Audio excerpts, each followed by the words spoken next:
శక్తివో. దేవాలయం మర్రి చెట్టు లాంటిది.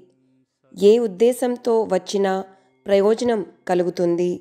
దీని వివరణ ఏమనగా, ఒక భారీ మర్రి చెట్టు వివిధ జంతువులు మరియు పక్షులకు ఆశ్రయం మరియు మానవులకు నీడను ఇస్తుంది. ఇది మానవులకు మరియు ఇతర జీవులకు ఉపయోగపడే అనేక ఉత్పత్తులను కూడా అందిస్తుంది.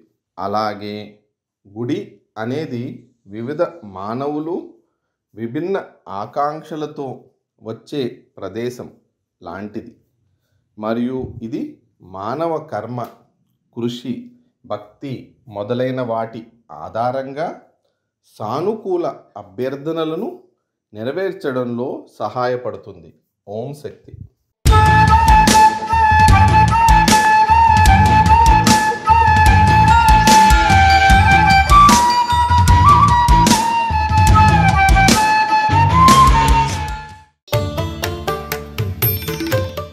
ఆధ్యాత్మికంలో ఎదగాలి అంటే మన బంగారు అమ్మ తెలుగు యూట్యూబ్ ఛానల్ను తప్పక సబ్స్క్రైబ్ చేసుకోండి. అమ్మ సూచించే మార్గాన్ని అనుసరించండి.